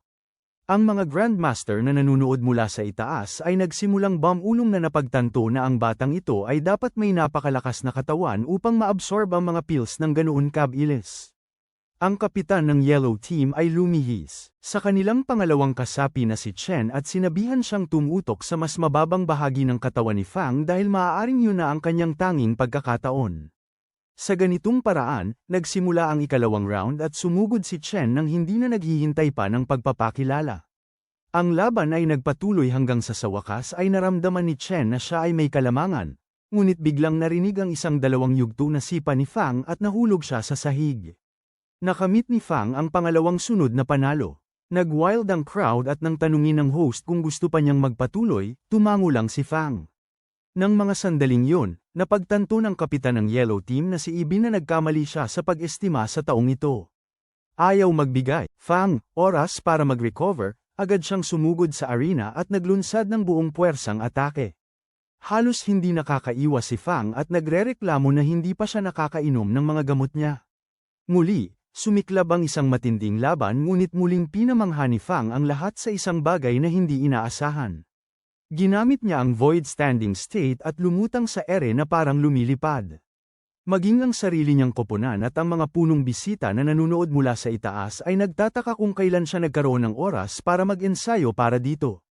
Bumalik si Fang sa lupa na parang walang kinalaman, sinasabing madali lang ang laban na ito. Pagkatapos ay sumuong sa isang magarbo at duel kasama si Ibin. Sa isang sandali, para talagang parang isang Beyblade, nagbigay ng labanan kung gaano kabilis sila umiikot sa arena at pagkatapos ay mas nagiging matindi ang mga pangyayari. Nag-power up si Wei Bin gamit ang isang teknik na parang superhero at ang lakas nito ay nag-alis ng damit ng lalaki, na nagpakita ng magandang muscular na katawan na nagpabaliw sa crowd. Sinubukan ni Fang na hadlangan ang galaw sa gitna ng pagsulong pero hindi man lang niya napapangiti ang lalaki. Muling inipit siya ng nakahubad na halimaw at ang salpukan ay naging mitulohikal. Nag-transform si Wei Bin sa isang mandirigma na espiritu ng leon habang si Fang ay kumukuha ng anyo ng mabangis na bluish na phoenix. Patuloy na nauubos ang kanilang lakas sa bawat suntok. Nanood ng nervyos si Ibin na kapatid ang laban sa TV na sumusuporta sa kanyang kapatid. Parehong pumasok ang mga panig para sa huling suntok. Humahawak ang buong arena ng hininga at nang matapos ang alikabok, si Fang na lang ang natirang nakatayo. Nanalo siya sa ikatlong round sa default habang bumabagsak ang health points ni Ibin sa 0 na nagdadala ng isa na namang nakabibighaning tagumpay. Kinabukasan, inihayag ng tagapag-anunsyo ang mga laban at inanunsyo na ang pulang team ni Jinwoo ay makakaharap ang team na kumakatawan sa Mo Next. Sa locker room, tinanong ni Fang si Tang kung bakit hindi siya lumalaban at ipinaliwanag ni Tang na 5 manlalaro lang ang pinapayagan. Sa laban at dahil ipinakita na niya ang lahat ng kanyang mga trick, panahon na para ang iba ay itago ang kanilang mga baraha. Ang natitirang bahagi ng grupo ay sumusumpa na hindi sila natatakot sa mga mahihina mula kay Jinwoo ngunit binalingan ni Tang na kailangan nilang itago ang kanilang tunay na lakas para sa finals. Sinusuportahan siya ng babae na idinadagdag na hindi pa nila nakita ang buong kakayahan ng kalaban. Sa huli, iniwan ni Tang ang desisyon kay Fang na pumiling igalang ang payo ng instructor. Sa ganitong ayos, pumasok ang koponan sa arena na may 5 miyembro lamang na napili. Ang kapatid ni Fang at ang kalabang koponan ay nagulat sa kanyang hindi inaasahang pagkawala. Si Fu ay nagbigay ng pep talk at nagmalaki na handa na siyang talunin si Han Shu gamit ang sining ng dragon ng kanilang pamilya. Minsan, pumasok si Fang sa arena at sinabihan ang kanyang kaibigan na manatiling nakatuon at wasakin ang kaaway. Kasunod, nagsimula ang unang laban kung saan pumasok si Sumi upang harapin si Shuji mula kay Jinwoo na hindi pa natatalo sa isang buong 6 na laban. Sila ay bamo at nagpakilala bago magsimula ang laban at agad na inatake ni Shuji si Sumi gamit ang kanyang sibat na mabilis at malakas. Nablock ito ni Sumi gamit ang kanyang mga braso, ngunit siya'y pinalipad nang malaman na itinago ni Shuji ang kanyang tunay na lakas. Si Sumi ay bumalik sa laban upang patunayan na hindi siya sesuko. Madali pero nagsisimulang mag-ipon ang mga tama habang ipinaliliwanag ng kapitan ng kaaway na naipon ni Shuji ang sapat na puntos para maglabas ng 5 buong lakas na suntok tulad ng isa na nagpadapa sa kanya. Mabilis na nilapitan ni Shuji ang distansya at tinamaan niya ang pangalawang salpok ng diretso, ang kanyang mga buto ay kumakalampag ng matindi habang sa di malamang paraan ay naitulak siya pabalik. Agad itong nakabawi at nagbigay ng pangatlong buong lakas na pagsabog na nag-iwas sa kanyang mga buto na parang sanga at nagbura ng 60 health points. Ang kanyang nakakabosyo na tibay ay nagsimulang nakakainis sa parehong kapitan at Shuji kaya muli siyang sumugod gamit ang isa pang atake ng buong lakas na nilon para tapusin siya. Sa oras na akala niyang nanalo na siya, nahuli siya ni Sumi sa hindi naghahanap sa pamamagitan ng pagdura ng isang dugo ng palaso diretso sa mukha. Sa pagkabulag niya nagbanggaan sila parang sina Naruto at Sasuke. Habang siya'y todo sa laban, nataman siya ng sipa sa mga sangkap na sobrang taba na kahit si Mike Tyson ay iiyak. Bawat lalaki sa ring ay natigilan sa katahimikan habang idineklara ni Sumi ang panalo sa unang round. Nang marinig ni Fang na ang mga nabasag na buto niya ay naglagay sa kanya sa wala ng trabaho ng 3 buong buwan, talagang nagalit siya at nagsimulang magtanong kung may katuturan pa bang pigilin ang sarili. Samantala, si Fu ay nag-init at walang sinayang na oras na lamchaw sa ring upang harapin si Hanesu. Habang siya ay sumasalakay, biglang lumitaw si Hanyu sa likuran niya gamit ang nakaliligaw na ghost step na galaw. At sinusubukan na makakuha ng hindi inaasahang suntok pero maayos na sinagot ni Fu ito ng malinis na likod na suntok. Hindi nagpatinag si Shu at sinundan ito ng malakas na puwersa na itinutulak si Fu palayo na parang wala lang at pinapainom ito ng dugo. Inilabas ni Fu ang teknik ng sibat ng pamilya Lo at inihagis ang isang dragon kay Ziyu na parang walang kahirapan na itinabi ito. Habang lahat ay nakatingin sa atake papunta sa madla, sinamantala ni Fu ang pagkakataon na sorpresahin si Ziyu ng isang suntok na naglaglag ng ilang ngipin pero mabilis na nakabawi si Shu at tinapos ang laban ng malinis na kontra. Habang umuusad si Fu, Pinatawa niya ang lahat at iniwan si Ziyu na sabik na makuha ang pagkakataon. Sinalubong niya si Shu na walang sandata at para makabawi siya ay inihulog ang kanyang armas para suntukin siya gamit ang kanyang mga kamao. Nang siya ay mag-punch, madali niya itong nahawakan at pinigilan ang kanyang lihim na sipa gamit ang kanyang matibay na mga hita at nagulat ang lahat. Pero bigla, inasal niya ang kanyang noo sa kanya at naging epektibo ito dahil walang sino man sa kanilang lebel ang makapagpigil sa bungo. Lumapit siya ulit sa kanya na may estilo ni Jackie Chan na sipa na kanyang tinapatan ng brutal na saksak sa kanyang balikat pero pinatunayan ni Ziyu na siya pa rin ang boss sa pamamagitan ng pagbasag ng kanyang papalayong linya ng buhok sa kanyang basag na ulo ulit. Dahil dito, pinadala ni Jinwoo ang kanilang pangatlong mandirigma. Sino ang humahamon kay Zhao Lei? Samantalang si Wang at Qin ay tumatakbo matapos nakawin ni Wang ang isang malaking kristal para sa mga yaman sa isang misyon upang maging sapat na malakas para iligtas ang kanyang guro. Balik sa arena, ibinubuhos ni Zhao Lei ang lahat ng kaya niya pero madali lang na iniiwasan ng kalaban ang bawat galaw at pinapalayas siya kahit hindi nagsusumikap. Kaagad pagkatapos, ang parehong tao ay inaasar ang huling miyembro ng koponan ni Fang para gumawa ng galaw at basta-basta siyang tinamaan sa lupa na nagtatapos sa pagkakataon ni Mo sa finals. Habang ang tao ay naglalakad palayo na nagtatawa at naglalagay ng apoy sa loob ni Fang. Matapos masira ni Jinwoo, si Fang Pang ay gumagawa ng isang maasahang galaw at nagawang mahikayat si Lee Zaxu at Cao Yikai sa isang triangular na pormasayon. Sa di kalaunan, natalo nila ang Wo. Ang University Alliance sa Elimination Round ay kumukuha ng huling pagkakataon para manalo sa kompetisyon. Karamihan sa koponan ay nakahiga na parang kalahating patay na mga mandirigma sa mga kama sa ospital pero doon lumabas ang Lionhead at nagsimula ng isang klasikong hype speech. Sinabi niya kay Fang na pasiglahin ang koponan at si Fang ay humakbang upang gawin ito. May isang lalaki na nagtatanong kay Master Tang kung sino ang huling tatlong mandirigma pero iniwan ni Tang ang pagpili kay Fang. Dito biglang nagsalita si Yang Zi na humihingi ng pagkakataon. Hindi masyadong nasisiyahan ang kanyang guro tungkol dito pero sinuportahan siya ni Fang at pinili siya na makipaglaban kay Jin Lei. Ang laban sa pagitan ni Mo at Jinwoo ay nagpasimula ng isang bagyo online kung saan nagdedebate ang mga tagahanga kung sino ang kanilang susuportahan. Mabilis na bumagsak ang support rate ni Mo pero bago makapagsalita ang sinuman, inanunsyo na ang unang lineup at si Jin Lei ay laban kay Zhang mula sa Jinwoo. Pareho silang pumasok na parang mga profesional na boksingero at pagkatapos ng mabilis na formal na introduksyon, hindi nagaksaya ng oras si Jin at tumakbo ng diretso. Naghanda si Zhang para sa isang direktang laban pero mula sa wala, dumaan si Jin sa ilalim niya. Pinslowing down ang sarili sa pagdrag ng kanyang mga gloves sa lupa para magbuo ng friction. Bumaling siya sa gitna ng pagkilos at tumama mula sa likod na nagpapakita na ang bilis at liksi ang kanyang mga lihim na armas. Tinamaan si Zhang ng masakit at nagsimulang damyugo pero ang malaking tao ay nagpakita ng lakas at biglang binago ang laban ng tila malapit na si Jin sa tagumpay. Ang unang panalo para kay Jinwoo.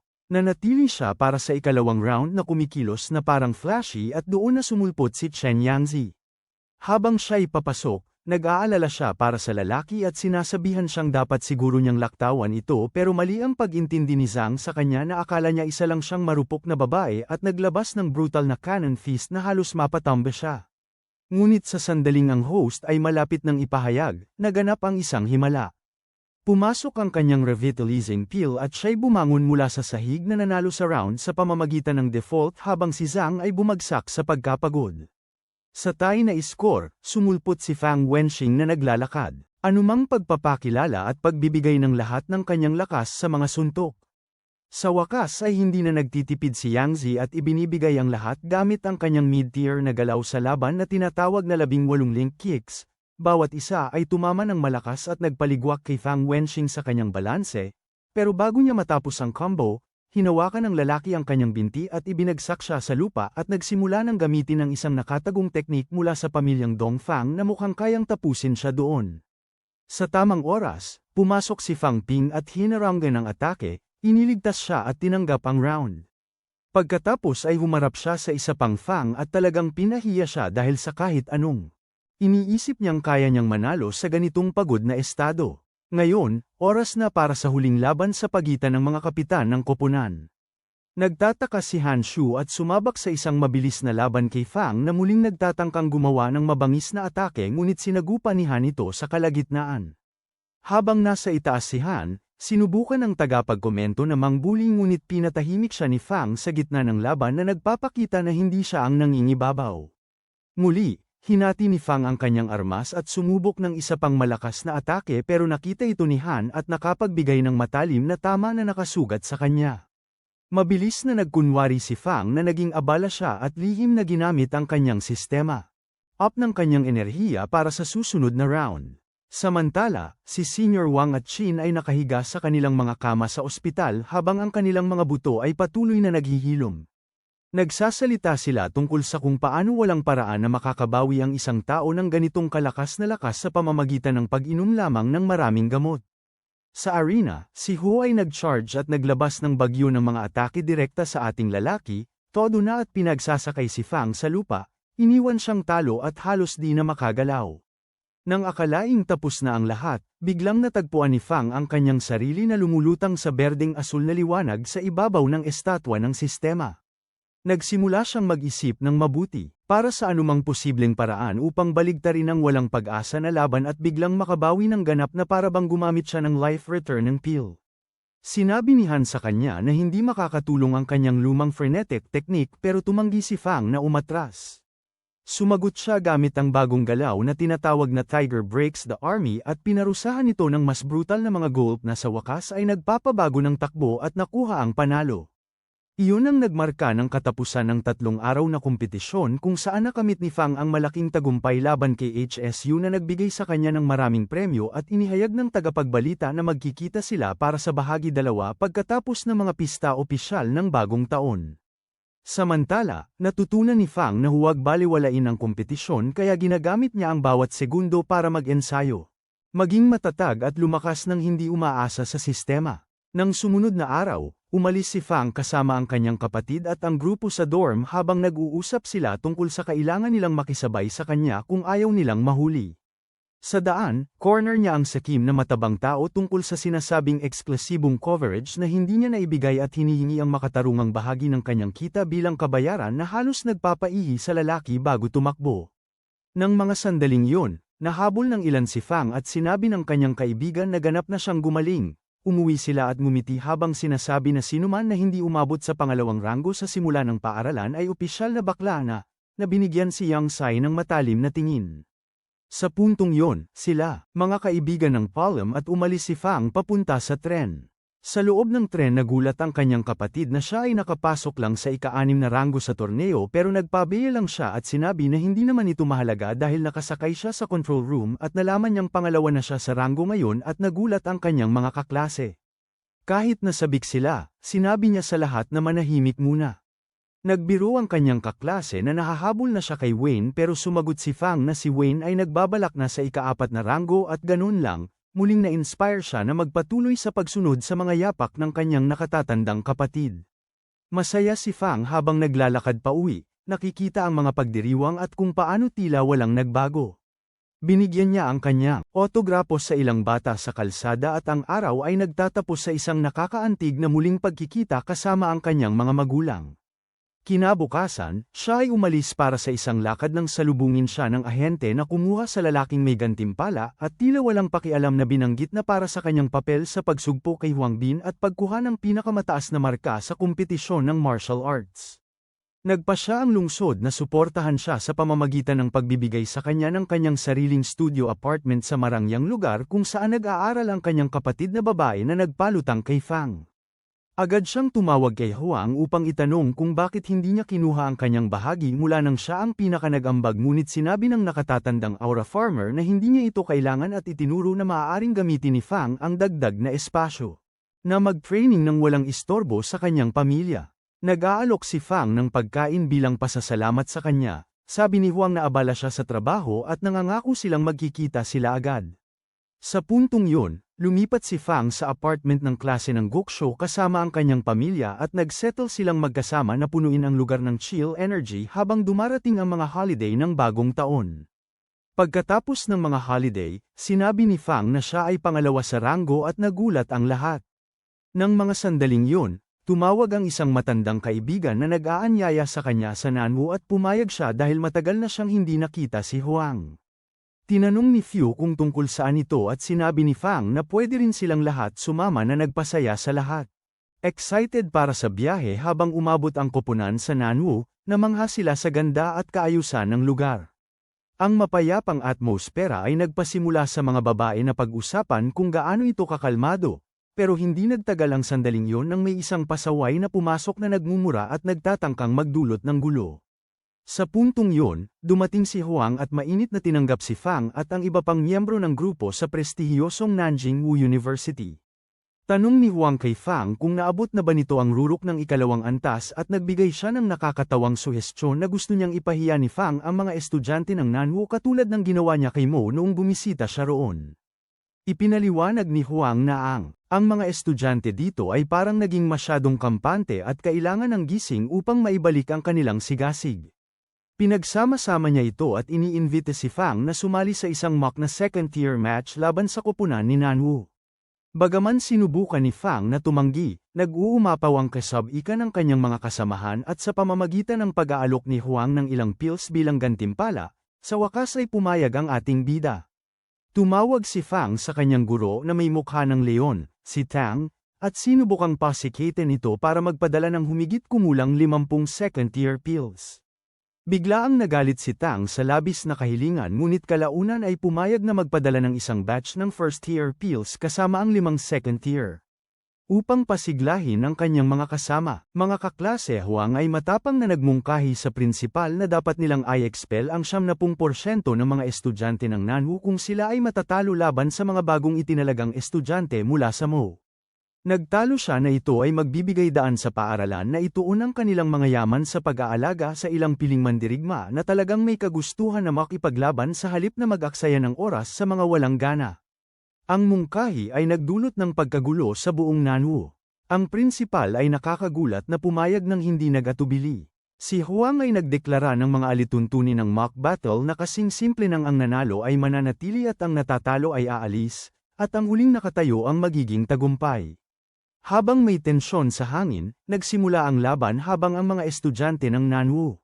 Ika-8 taong estudyante si Chen Pengfei ay humaharap kay Mo's unang taon na si Zhao Lei.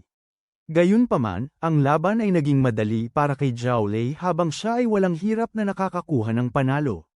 Pumili siyang hindi na lumaban ulit at bumaba, at si Fang ay naghanda para sa ikalawang laban na pinananatili ang kanyang pangako kay Senior Huang.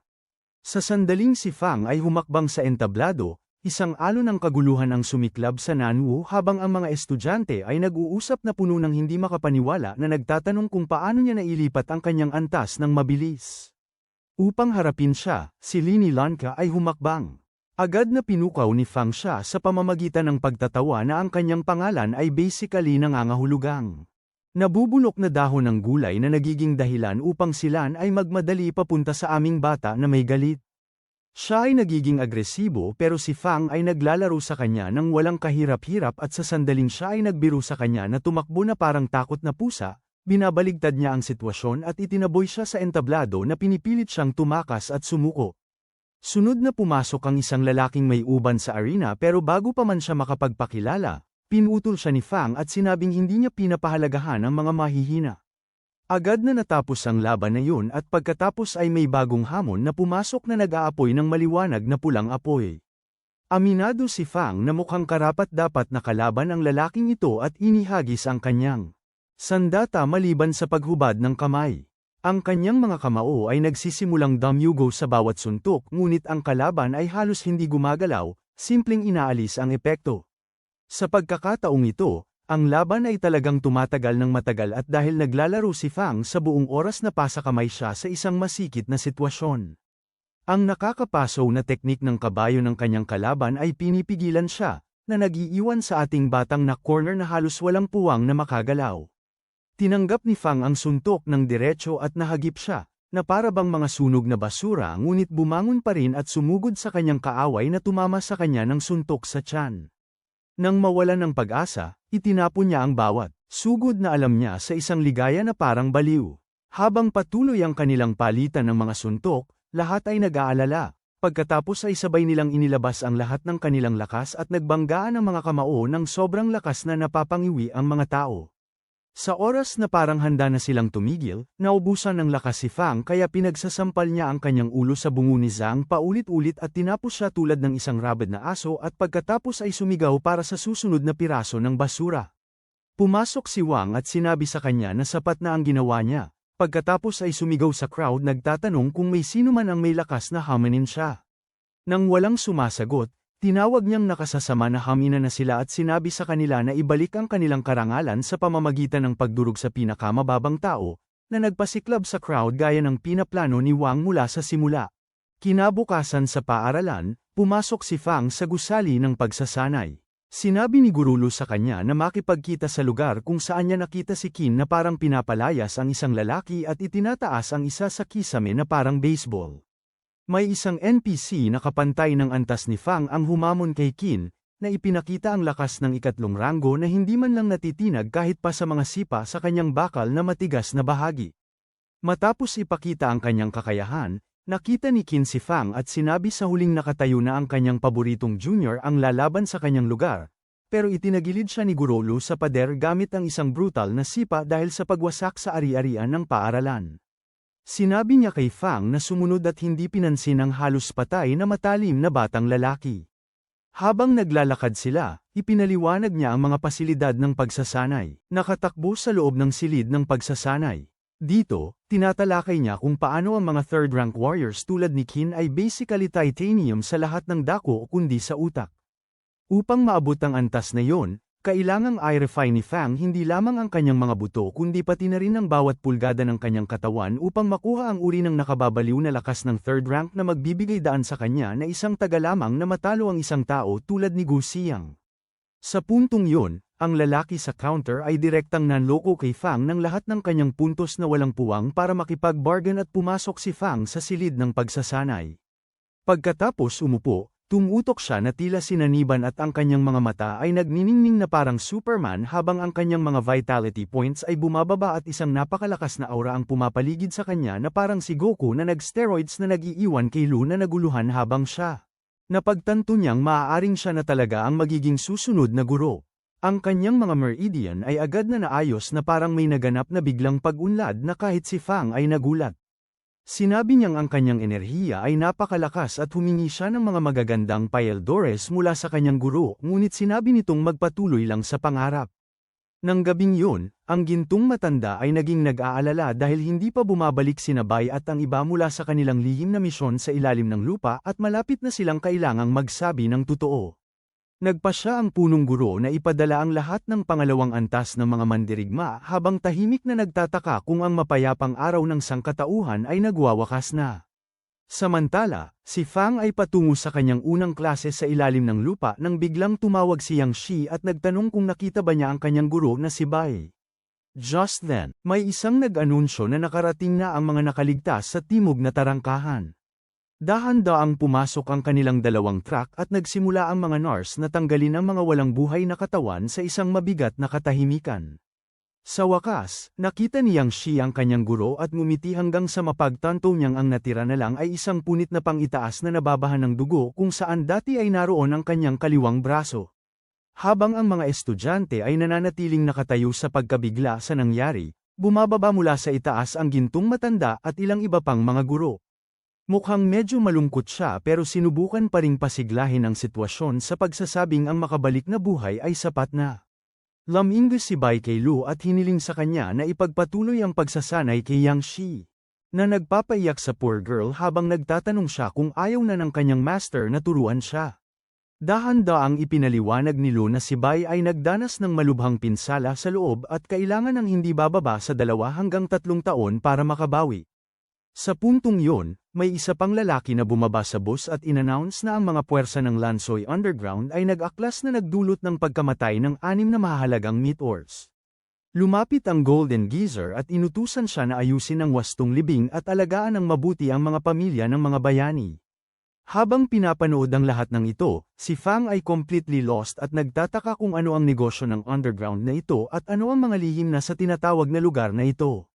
Habang umuusad ang kwento, nagtipon ang lahat, sa harap ng mga libingan ng mga makapangyarihang bayani na nagbuwis ng kanilang buhay para sa marangal na layunin at itinaas ang kanilang mga siko bilang paggalang bago napapagsaluhan ng luha.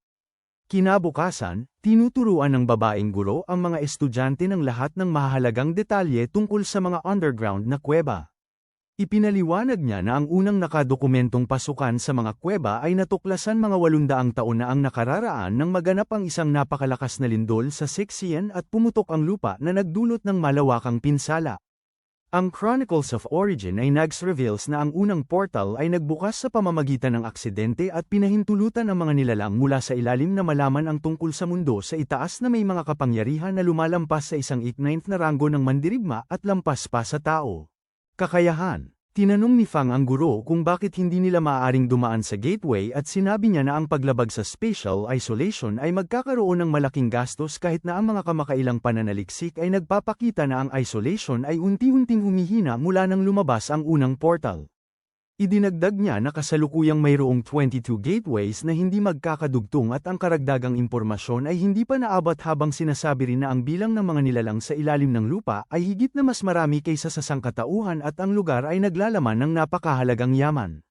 Pagkatapos ng klase, muli na namang lumapit si Bai kay Master Lu, nakikiusap na tanggapin si Yang Si bilang kanyang estudyante.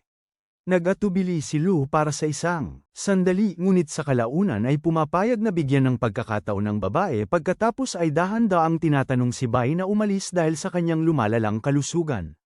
Habang naglalakad palayo si Bai, humihigpit ang tono ni Lu kay Yang Si na inaakusahan siya ng pagsasayang ng yaman. Pumasok si Fang para ipagtanggol siya ngunit mabilis na inilipat ni Lu ang atensyon sa kanya na nagtatanong kung bakit 6 na barya pa lang ang kanyang naitunaw. Nagpakitang tao si Fang na kunwaring umiyak na sinasabing sobrang tanda na ng kanyang pamilya at umaasa siya ng husto sa mga barya na iyon para umunlad. Nang marinig yun, humupa ang galit ni Lu at inalok siya ng ilang yaman bago ibigay sa kanya ang isang scroll. Sinabi niya sa kanyang maghintay sa pasukan ng timog na distrito at ipasa ito sa isang matandang lalaki na may puting buhok na lumalabas mula sa ilalim ng lupa. Hinihiling din niya kay Fang na sabihin sa lalaki na mahal pa rin siya ng kanyang anak na babae at dapat siyang manatili sa kanyang tabi.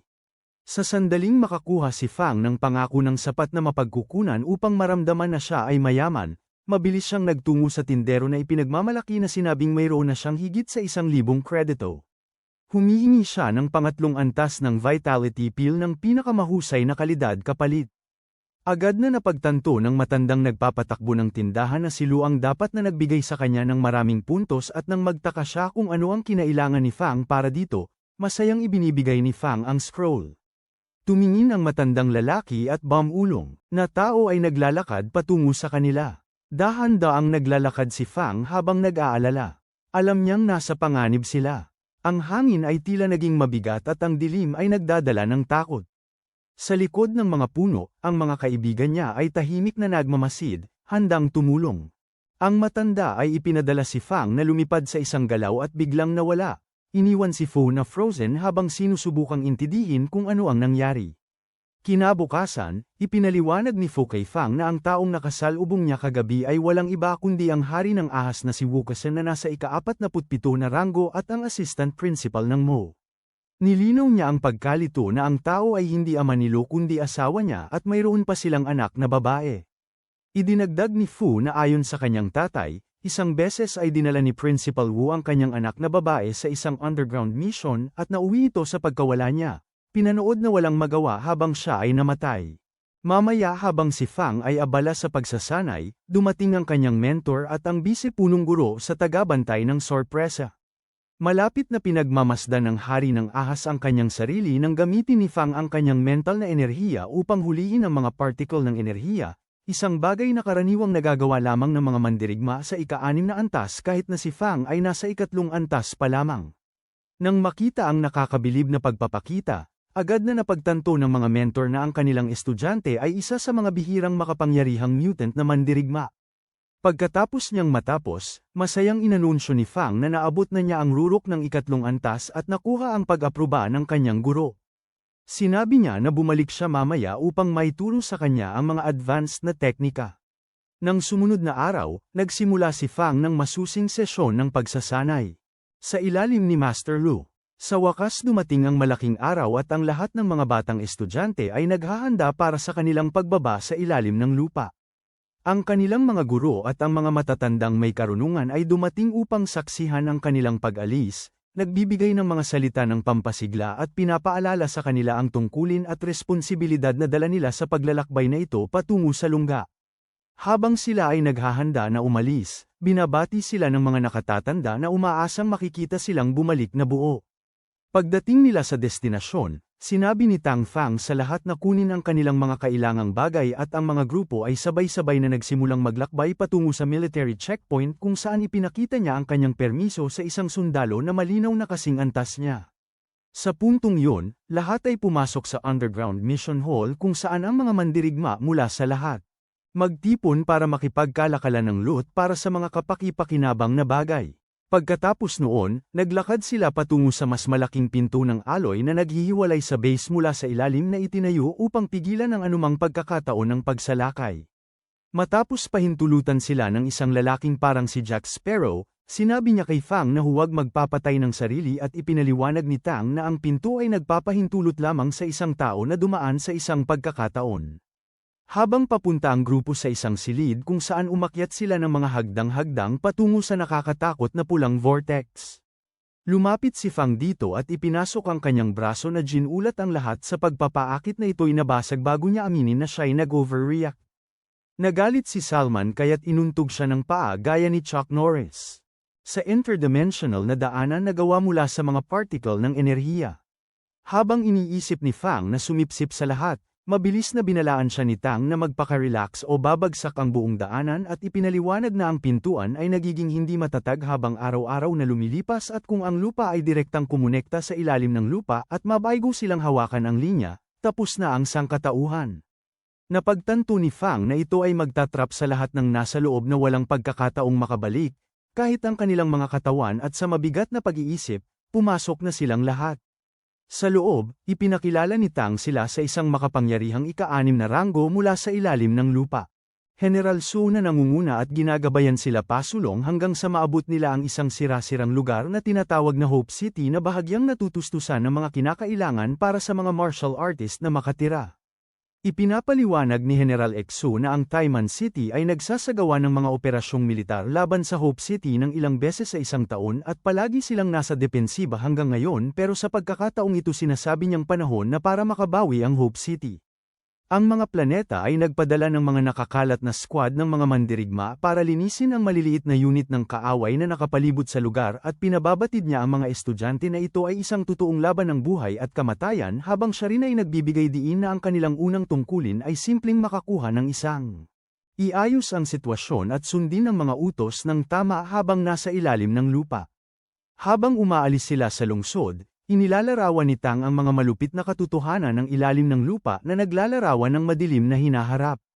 Habang nagiging di makapaghintay, bigla siyang nagsabi na dadalhin niya ang ikatlong grupo ng mas malalim mag-isa at sinasabihan sila ng seryoso na hindi nila kayang magtagal at kailangan nilang pagtagumpayan ang kanilang sarili kapag naipasok na niya sila sa kagubatan. Sumagot si Fang na masyadong delikado para sa kanyang grupo pero sinagot siya ni Tang na mas mabuti pang umalis siya mag-isa kung masyado siyang nababahala at talagang lumaban kaysa magpalamig lamang. Sumagot si Fang na ito ang una niyang pagkakataon dito pero pinutol siya ni Tang at tinutokso kung bakit sobrang natatakot ang isang mandirigma sa ikatlong ranggo at kung talagang masaya siya na ipakita ang kanyang lakas sa mga inferior na kaklase habang ang kanyang guro na si Wang ay humaharap na sa mga halimaw sa ika-4 na ranggo sa parehong antas tulad ng isang tunay na mandirigma. Tinawag siya ni Tang na isang malaking pagkabigo at isang pagsayang ng talento na tumanggi siyang kilalanin na nagpapaalala kay Fang na ang kanyang layunin ay maglingkod sa sangkatauhan. Sumagot si Fang na hindi siya natatakot na isugal ang kanyang buhay kaya't hinamon siya ni Tang na patunayan ito at umalis kasama ang ibang mga estudyante. Nang bumabala ang guro sa lahat na manatiling malapit na pansin ni Nangxi na hindi niya nakita si Fang sa loob ng ilang panahon bago nila napagtanto na may ilang panahon na siyang nawawala. Sa kanyang pagliko Fang sa lalong madaling panahon ay natutuklasan. Nasa ganap na pagka-stranded siya nang biglang may lumabas na isang naninirahan sa kuweba mula sa mga bushes na may surprise na atake na parang sa Assassin's Creed. Ipinapana niya ang kanyang armas pero ang nilalang ay umatras sa mataas na damo. Nananatiling alerto, tinutok ni Fang ang kanyang paligid at nagpapaputok ng energy blast na agad nitong pinatay. Nagulat siya sa kung gaano sila katao tingnan at sinuri ang dog tag nito na may tatak ng Taiman City at kinuha ang isang energy stone mula sa bangkay. Habang siya ay umuurong, 3 mandirigma ang sumulpot upang suriin ang katawan, ngunit nang isa sa kanila ay bahagyang iniling ang kanyang ulo papunta sa direksyon ni Fang, napagtanto niyang tapos na ang laro. Nang sinalakay ng mga mandirigma si Fang na may dalang armas, ang batang lalaki ay biglang kumilos at naglunsad ng atake na agad na na-deflect. Nang hindi nag-aksaya ng oras, tumakbo siya sa kabaligtaran na direksyon, mabilis na tumatalon sa mga puno tulad ng unggoy. Ang trio ay humahabol sa kanya at bagamat sinubukan ni Fang na umatake sa ere, walang tumama sa kanyang mga atake. Napagtanto niyang hindi sapat ang atake, kaya't inilalaan niya ang kanyang enerhiya sa kanyang mga binti para palakasin ang kanyang bilis at liksi. Habang abala si Fang na tumatakas mula sa trio na gutom sa dugo, nag-aalala ang Dean at iba pa na baka masyado siyang lumayo at maging komplikado ang misyon. Sa kabutihang palad, naasikaso ni Fang ang trio, ngunit bago siya makahinga, isang napakalaking fox na may balat ng leopard at isang kumikislap na gintong katawan na kilala bilang hari ng matalinong Lin ay hamarang sa kanyang daan. Bago makapag-react si Fang, sinubukan ng trio na lumundag sa kanya mula sa itaas na umaasang mahuhuli siyang naging walang ingat pero sa oras na makita nila ang fox, sinubukan nilang tumakas ngunit ang tusong Lin ay sinipsip ang bawat huling tira ng kanilang enerhiya habang itinutok ang kanyang gutom na tingin sa ating batang bida bilang kanyang susunod na masarap na merienda. Sa sandaling ang tusong fox ay humakbang papunta kay Fang, nagsimula siyang magtanong kung ito na ang katapusan niya pero bigla na lamang sniffen siya ng halimaw. Agad na napagtanto ni Fang na maaaring naamoy nito ang bango ng berdeng bato na mayroon siya. Naghahawak at sa isang desperadong hakbang para iligtas ang kanyang sarili itinatapon niya ito nang hindi nag-iisip ng 2 beses.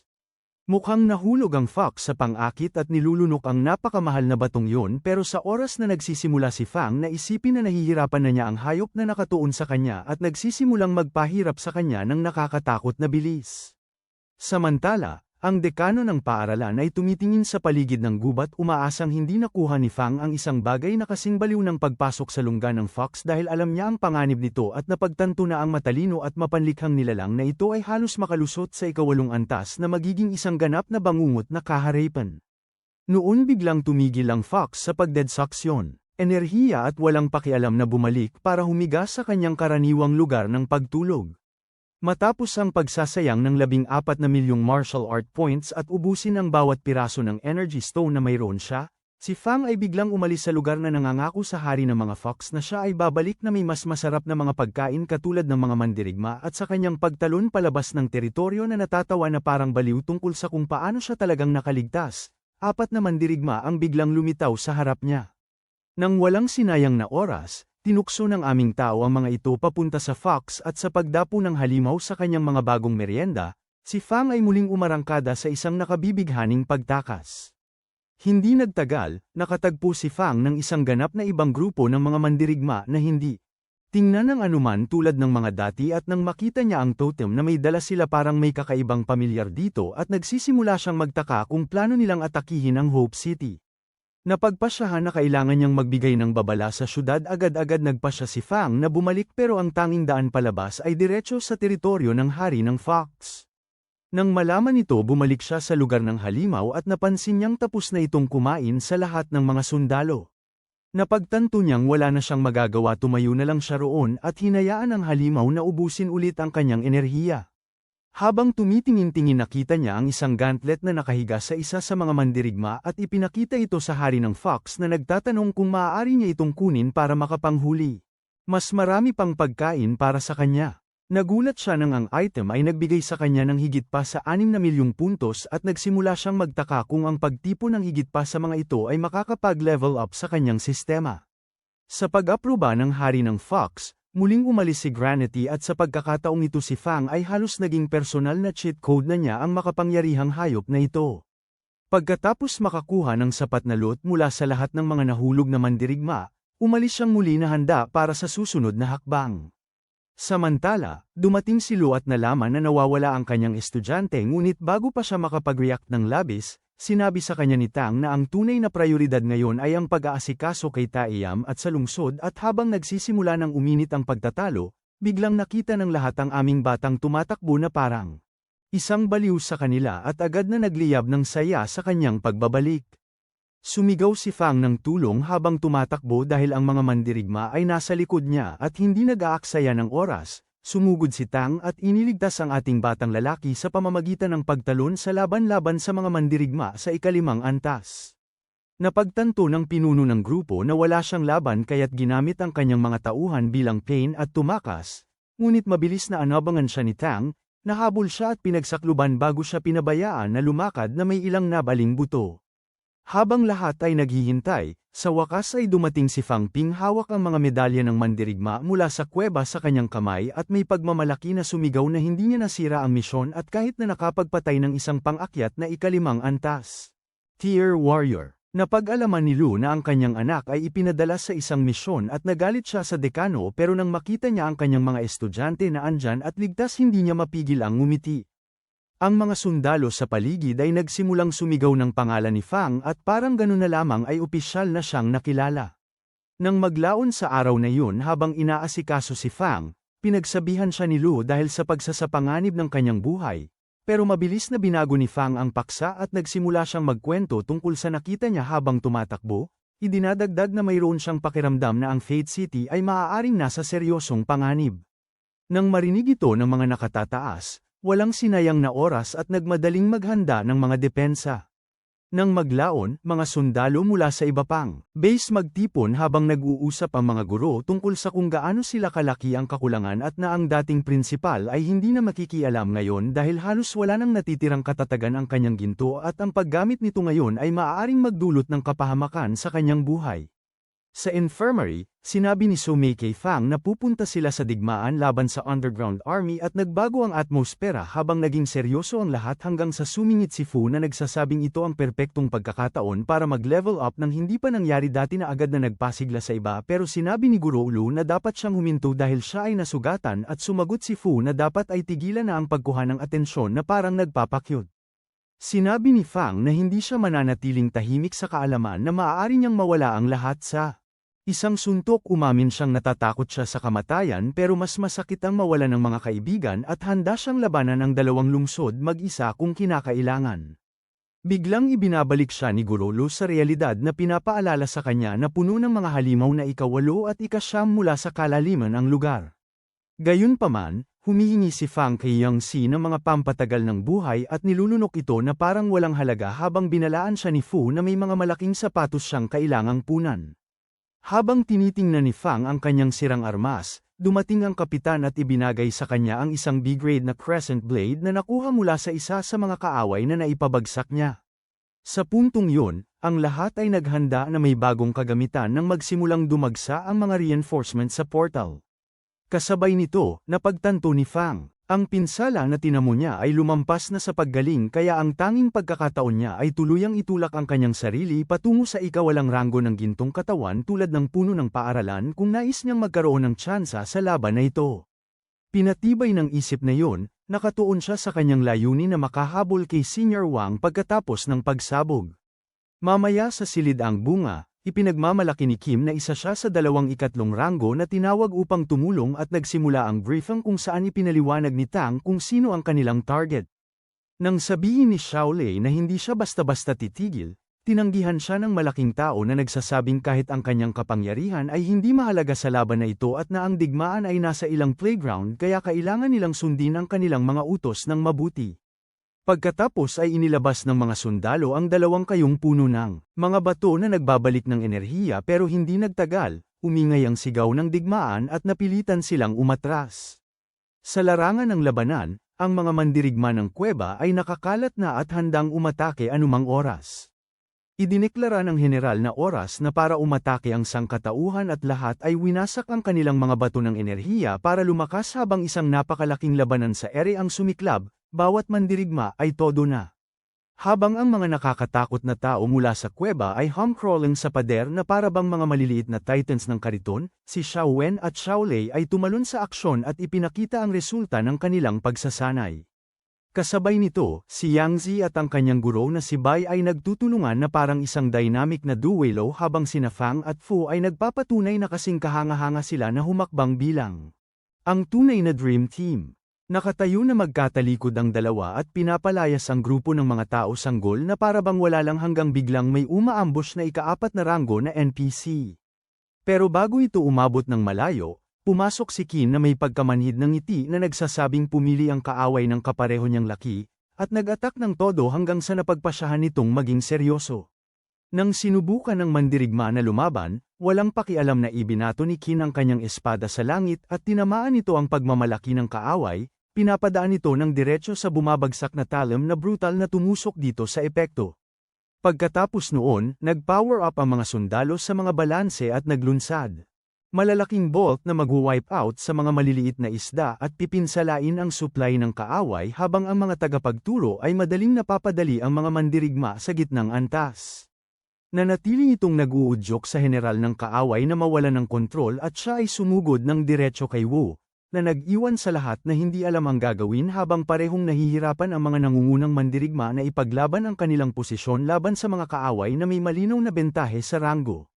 Habang pinag-iisipan ng Krafen ang kanyang mga opsyon, may nagbanggit tungkol sa paggamit ng energy cannon pero agad siyang umayaw dahil ang pagputok nito kahit isang beses ay nag-aaksaya ng milyon, na nagpapaisip sa kanya na maaaring ito na ang katapusan para sa Hope City. Dito nakita ni Fang ang general ng kaaway na lubos na nangingibabaw kay Wu at isang-isa nang nahuhulog ang pinakamalalakas ng sangkatauhan tulad ng mga langaw. Sinubukan niyang lumundag pero sinabi ni Qin na mag-relax na lang sila dahil magiging minced meat sila sa mababa nilang antas ng kapangyarihan. Nang mga sandaling yun, nakakita sila ng isang nakamamatay na pagsabog na papunta kay Guro Lu na nailigtas niya sa huling segundo sa pamamagitan ng isang nakagugulat na atake na galing pala sa dating punong guro at ang kanyang grupo ng mga matatandang matitigas. Pagkatapos noon, dumating din sina Han Naksu at ang crew mula sa torneo. Matapos ang isang mabilis na palitan, pumasok ang mga mas bata at mahuhusay na matatanda upang labanan ang general ng kaaway at ang kanyang mga kasabwat ng may estilo at nag-apoy ang mga estudyante na sumali sa laban at gumawa ng kanilang bahagi. Habang winasak ng punong guro ang kanyang braso na parabang wala lang at ininsulto ang ina ng halimaw dahil sa pagiging pangit, ang galit na kaaway ay lumalaki ng isa pang braso at sumasagot sa pamamagitan ng pagputol sa mga may sakit na buhok ng matandang lalaki. Sila ay nagpapaputok ng maraming pagsabog sa buong labanan na nag-aalis ng ilang mga sundalo sa lupa at pinapaisip ang punong guro na habang mas humahaba ito, mas tataas ang bilang ng mga namatay sa sangkatauhan. Nais protektahan ng batang regeneration, ang matandang lalaki ay pumasok sa Ultra Instinct mode, ang kanyang gintong aura ay nagniningning na mas maliwanag kaysa dati habang nakikipagbanggaan siya sa pinatinding general ng kaaway. Bago pa man ilunsad ng halimaw ang kanyang katawan sa hangin at ibagsak ang kanyang pinakamalakas na galaw diretso sa kanya, ang matanda ay nananatiling kalmado. Kaysa sa pipino at sinasabing hindi siya nag-alaga ng gintong katawan para lang mamatay ng tahimik pagkatapos ay nagtatakbo siya at pinakawalan ang lahat ng natitirang enerhiya sa isang huling pagsabog ng Gloria na bumura ng halos kalahati ng puwersa ng kaaway sa pagsabog na nagpipilit sa mga mandirigma sa kuweba na umatras. Lahat ay nakatayo sa stunned na katahimikan habang umuukit sa isip na ito na ang huli nilang makita sa absolutong chat ng isang matandang lalaki.